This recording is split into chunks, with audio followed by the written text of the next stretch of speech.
Hello, welcome to another Arty Chats. This is the enormous piece of artwork I will be discussing today. My medieval screen. So this is my medieval screen from 2003. There's a lot of emotion invested in this, as well as obviously a lot of technical skill and lots of time. So the technical side first is that it was painted on 4 enormous shelves that I bought from a hardware store, stained with wood dye first and foremost, and then I traced out these very large medieval figures based in part on the work of Lucas Cranach from the 1400s.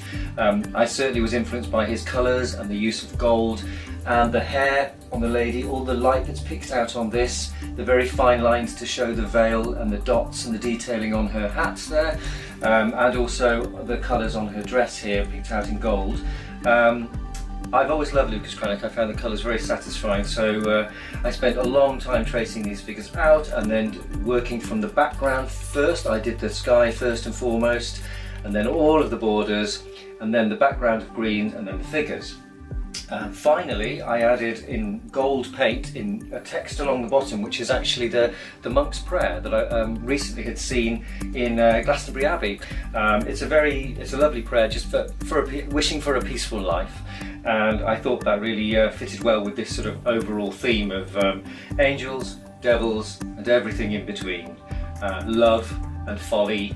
That sort of thing. Basically, it's a melting pot of medieval imagery and ideas, because I love medieval pictures and colouring.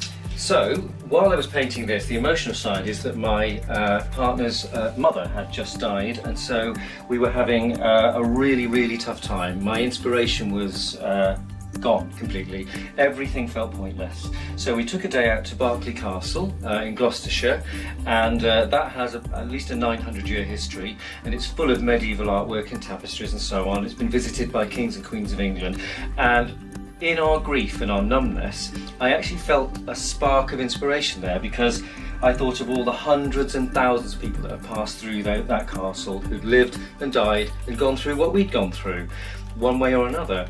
And I thought, well, why not apply this medieval theme, like a mummers play, or basically a pantomime? All these archetypal figures you could apply to figures today. This picture would be recognised in 1400 or 1900 or 2025. It just shows the different, the caricatures of life really, the princess, the pauper, the devil, the saint, that's remained constant throughout history. So rather than tell a story, I simply threw the whole lot into the mix, and I got a wonderful parade of characters here that kept me busy, and it was therapy as well, because while grieving took many months to paint this, and while grieving I was thinking through our loss and all about my partner's mother, a lovely lady. And actually down here in the text of the monk's prayer, I did cry a lot while I was painting, because of the memories, of course, the recent events, and my tears actually took the stain off the wood, so you can see the dots of the tears within the writing, and that really does add some pathos to the image here. So the story of this really is, this is therapy in art form. It is a beautiful, timeless image, a caricature of medieval life, and there's almost a sly sense of humour in the little poem that I wrote along here, which basically says, we're thrown into life, we have no idea what to do, we do our best, and then we die. And actually, that's what I needed at the time. In the maelstrom of grief, I decided to just throw everything in and produce art that basically says, we can all relate to at least some part of this. It is just a celebration of the big pantomime of life that we're all in, with one route only through it: birth, life, death. And that is my medieval screen from 2003.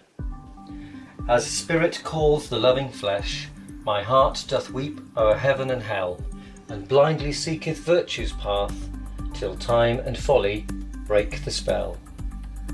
Slightly pretentious, but hey ho.